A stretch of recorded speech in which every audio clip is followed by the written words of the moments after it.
Hello everyone, my name is Beth Setchi and I'm an Associate Director at the Center for Career Development, focusing on college to career transitions and alumni services. Today, I'd like to talk with you about resume writing for recent graduates. Before we get started, I'd like to go over a few items so you know how to participate in today's webinar. You should see your attendee interface on your computer desktop in the upper right corner. You're listening in using your computer speaker system by default. If you would prefer to join over the phone, just select telephone in the audio pane and the dial-in information will be displayed. You will have the opportunity to submit text questions by typing your questions into the questions pane of the control panel. You may send in your questions at any time during the presentation. I will collect these and address them during the Q&A session at the end of the presentation. Please note that today's presentation is being recorded and will also be emailed to all webinar registrants within 24 hours. The agenda for today is listed in front of you. We're going to cover resume basics, the categories of what makes a solid resume, how to write strong bullet point statements, and truly what makes an effective resume. So we're going to talk briefly about resume basics. First, I'd like to talk about what is a resume. A resume is a document that presents critical and relevant information to the reader, which could be an employer or a grad school admissions committee. It's typically a one-page document that highlights your educational background, experiences, accomplishments, skills, and interests, though it could be longer depending on your industry and depth of experiences.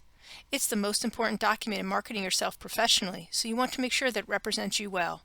The goal of a resume is to get an interview, and the interview is what gets you the position. If you are developing a curriculum vitae or CV, much of today's content will still apply. Feel free, though, to schedule a career coaching appointment to go over any specifics to your personal situation. There are 3 types of resumes we'd like you to consider as you go through this process. The first is your master document. This is where you keep track of everything you've ever done at UConn, outside UConn, since you've graduated, etc. It can be as many pages as you want because you're the only one reading it. Then you're going to move into an industry-oriented resume, which you are adapting from the master document. You're going to tailor it based on different industries of interest. Maybe you're trying to decide, do I want to work or go to graduate school? So you'll have 2 different versions of this resume. Lastly, the specific position. Now you found a very specific grad school you want to apply to or a certain job you're really interested in. You'll then tweak it again from the industry-oriented version to now the specific position. It will be smaller, 1 or 2 pages, and it really is tailored to the job you're seeking. When you are creating your resume, we have some general rules that you should follow. Even though you've graduated, for most industries, you will continue to have a 1-page document. In some fields and for graduate program applications, a 2-page resume may be standard, so students in those fields may have a longer resume. Margins should be about a 1/2 inch to 1 inch. The margins you choose will be the same on each side of the page. Keep your font size to between 10.5 point font to 12 point font, but again, one size the entire document. Be sure to choose an easy to read font that's commonly found on most computers, such as Times New Roman and Arial. Be sure to be consistent with your formatting. Each experience and activity should include the organization, location, position title, and dates of involvement formatted in months and years. Be consistent with using bolding and italics. Be sure to avoid most abbreviations, with a few exceptions. You can abbreviate states, you can abbreviate UConn, but not in the education section, and you can also abbreviate certain licenses or terms that are universally known, such as CPR. Do not use templates, grids, or tables to format your resume. When using a template, you run the risk of your resume looking like another applicant's resume if they use the same one. Plus, templates are harder to customize when you want to include more tailored content. Additionally, many applications require online submission and use computer software called application tracking systems to scan your resume for keywords. This software does not read templates, grids, or tables very well and might even reject your resume simply because it can't be read. Lastly, check your resume so it doesn't have any typos or errors, and do not rely completely on spell check. Next, we're going to cover the resume categories. When your resume is reviewed, it will initially be looked at for about 30-45 seconds and put into yes, no, or maybe piles. To maximize your chances of making it to the yes pile, we want to make sure that your information is easy to read. The sections are so easy to find, there's no second guessing it. The information is well organized and the document is pleasing to the eye. Let's talk about each section in depth. Your contact information should be at the top of your document. List your full name in larger, bold font. You will want to write your name the same way for your cover letter, LinkedIn profile, and on any other professional document, so you are branding yourself consistently. Your mailing address is optional. If you choose to use it, put down one that will be a permanent address, meaning even if you aren't there all the time, someone is there to get mail and could hold it or forward it to you. If you're uploading your resume onto a job board, you have the option of not including a full address if you are uncomfortable with that information in a public space. You can include your name and email only, or also include your city, state, and zip, but not the street address. If you are applying to a company directly and it is in a state outside from where you live, check to see if having your contact information will help or hurt the process. Some companies like to know they have a national reach, while others only want someone local. List your phone number and be sure to have an appropriate voicemail set up that is available to take messages. List your email address. You can continue to use your UConn email if you like. If you prefer to use a different email address, it should be professional, like the Gmail address listed on the slide. If you have your LinkedIn profile, you can list the URL as well. We will be having another webinar to talk about how to make your profile strong, so stay tuned for that. You may also include a virtual address for a program like Skype, especially if you are searching for an opportunity that is not local to you at this time. The next section of your resume after the contact information is an objective or summary statement. It is used as a guide for the reader, like a hypothesis statement. Objective statements describe the position or title you're applying for with the field, industry, or company, and then 2 or 3 transferable skills that you possess that are relevant to the position. Transferable skills are defined as abilities, attributes, or personal qualities that someone possesses and can be used across industry lines. Examples might include administrative skills, interpersonal, organization, leadership. A summary statement is similar, but is more focused on highlighting specific attributes and experiences in a quantifiable manner.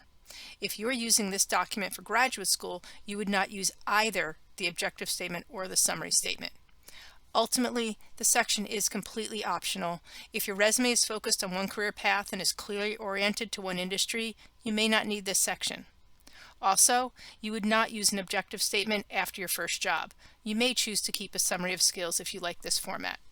And if you have questions on this, be sure to ask them later or give the Career Center a call.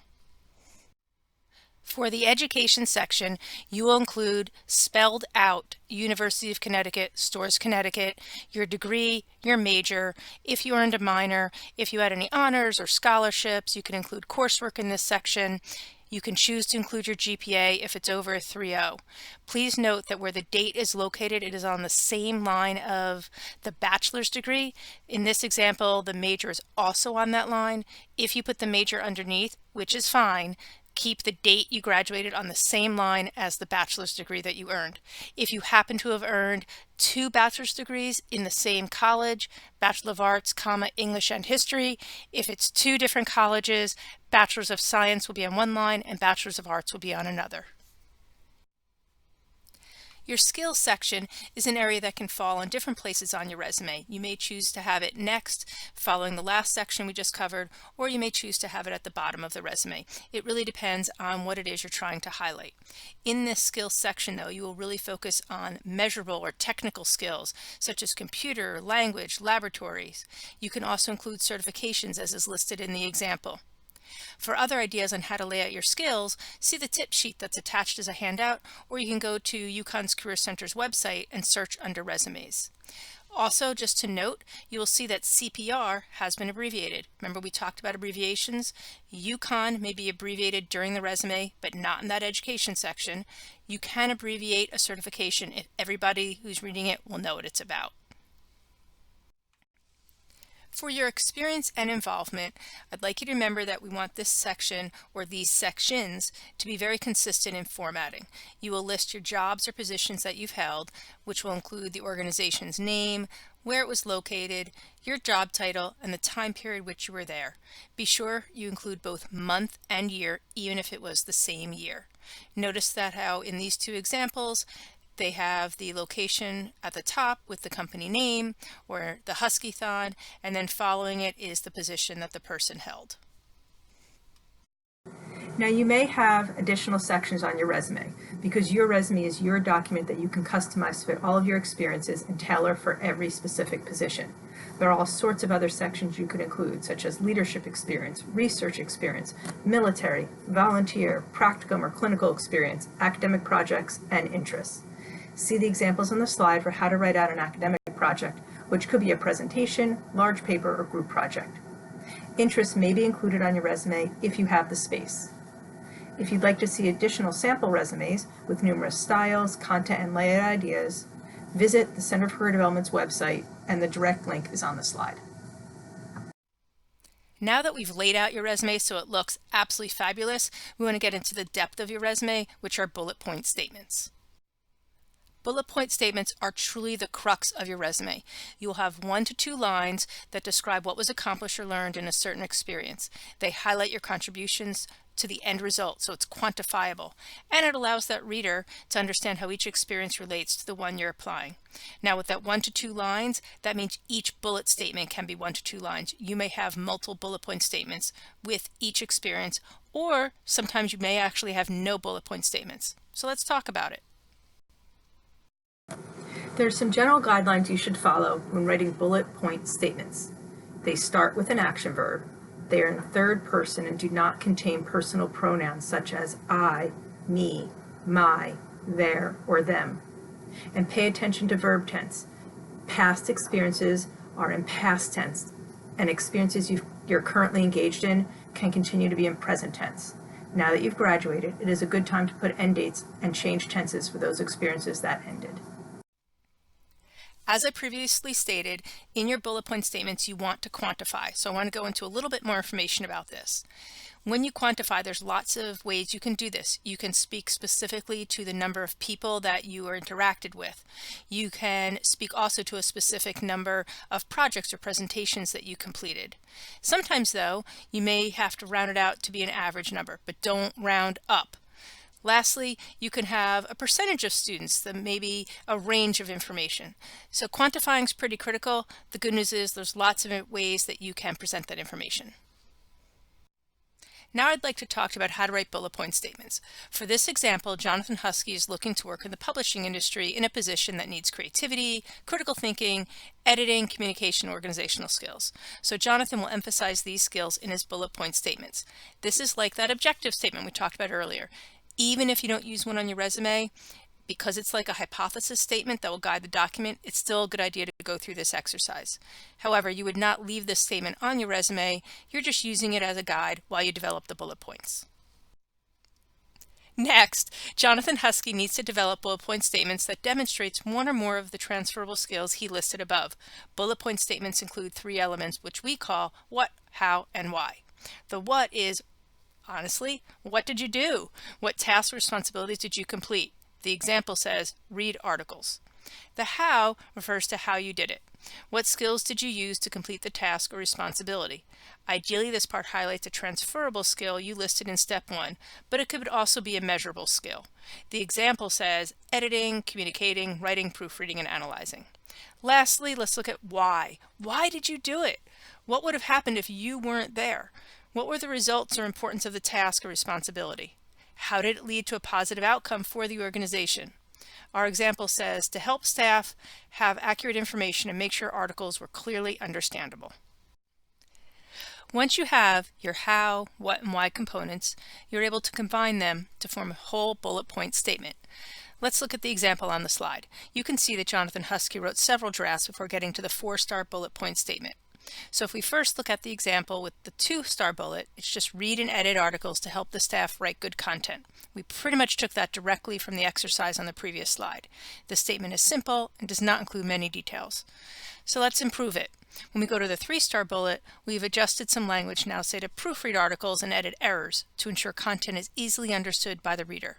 This statement provided a few more details and gave us a little bit more of the why. The 4-star bullet is even better. Proofread articles and provide staff with edits ensuring accuracy and high standards in writing. This bullet is the strongest of the 3 because it includes the most detail for what, how, and why while still being concise. I also would like to add we could even make it better by adding some quantifiable information as we've discussed earlier. We could say how many articles or how long of a time period it took for those articles to be read. Was it a week, a month, a year? Resume bullet points are always a work in progress. Now let's look at some bullet point statements that we know need improvement. The next slide will talk about how to make them better. So for this first example, conducted heavy recruitment, doubling membership in the organization. I'd like you to think for a moment, what could be done differently? How could we improve it? Some questions you might ask would include, what is the person recruiting for and how did they recruit the members? How much recruitment is considered heavy recruitment? How much is double membership? Double members could be from 2 to 4, which is not as impressive as doubling from 25 to 50. The next example says responsible for mentoring 6 students to help them improve their academic performance. So yay, we have some quantifiable information. However, we're going to remove that responsible for and just start with mentor. Without a lot of time or space, you have to get right to the point. We don't know how the person mentored though. How often did they meet? How many people did they tutor and mentor? Did the mentoring help the students improve their academics?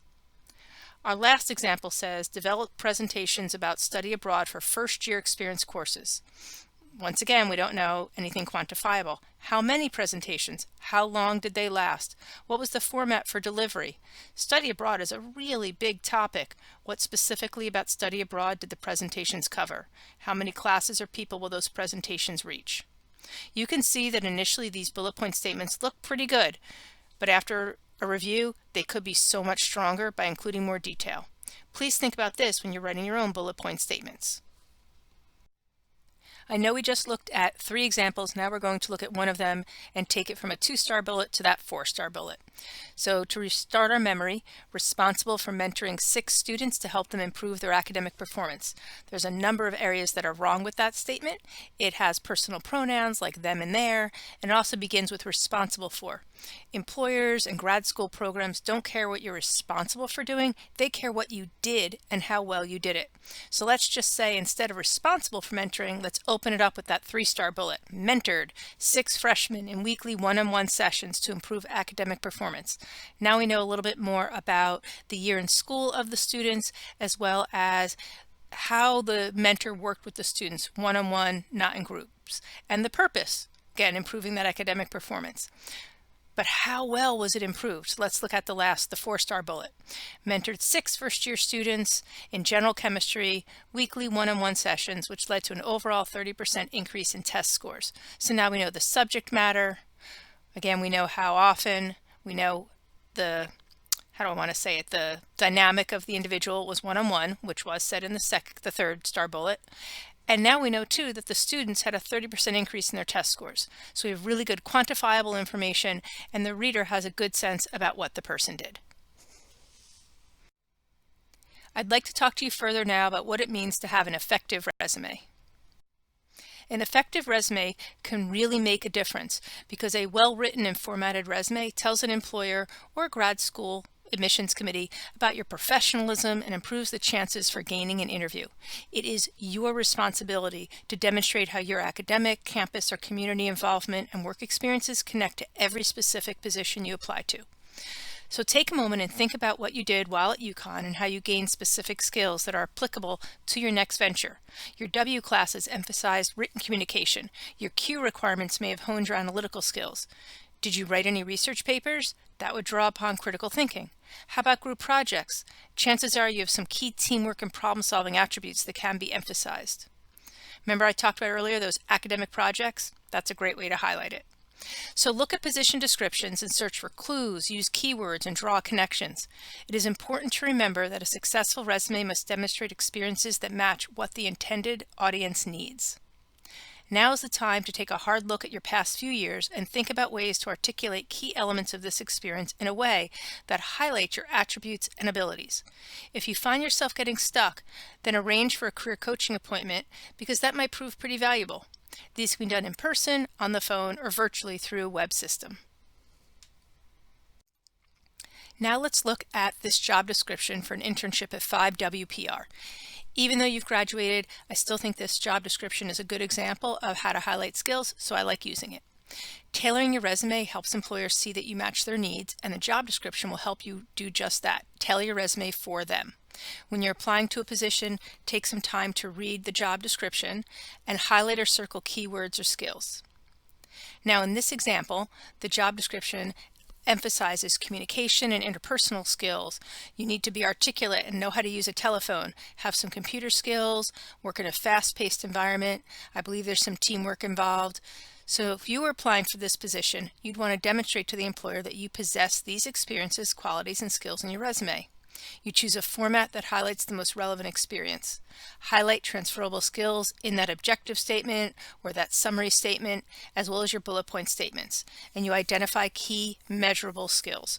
When you go to apply, you want to pay attention to the directions. By the way, every employer does it a little differently. So in this case, they want you to email the resume as well as answering those questions to that email address. Now let's take a look at these two Jonathan Husky examples. Jonathan Husky is applying for that internship we just looked at. The two resumes mostly contain the same information, yet they're presented with different formats. Resume A appears to be strictly chronological, with all the experiences listed one after the other and does not really emphasize a career direction. Resume B, on the other hand, seems more tailored to that position that we just reviewed. Let me show you what I mean.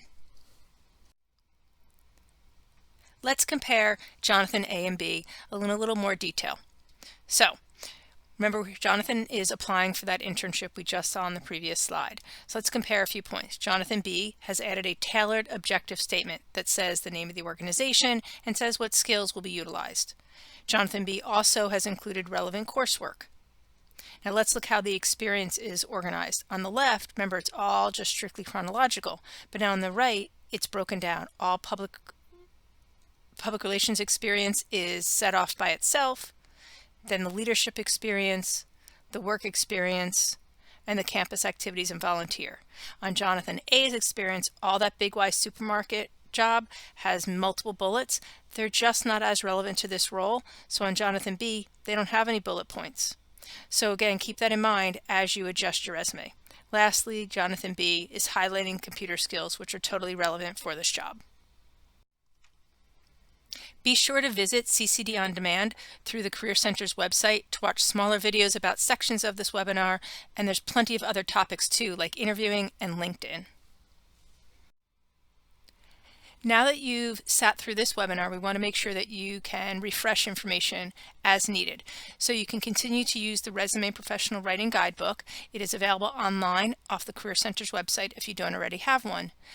You can continue to have resumes critiqued at the Career Center. You'll come in to Handshake using your NetID to make appointments until the system recognizes you as an alum, and then you'll receive new sign-in instructions. You can have appointments in person at the Hartford, Stanford, or Storrs campuses, as well as online or over the telephone. All alumni, regardless of where you graduated or attended classes, can utilize any of these three locations and the staff, regardless of that home campus. Alumni can take advantage of all Career Center resources at no additional cost for 3 years after graduating. Lastly, keep a current copy of that industry resume available, as you want to have it ready to share when networking opportunities arise. I'd like to thank you for sitting through this resume presentation. I just want to remind you to stay connected to the Career Center through social media as well as LinkedIn. And if at any time you want to have an appointment, you can connect with us through email, give us a call, use Handshake, and remember, you can visit us at any of our 5 campuses. Thank you so much, and now I'll open up the line for our Q&A. I'm happy to take your questions now, so please type them into the box and I'll look at ones that have been submitted during the presentation.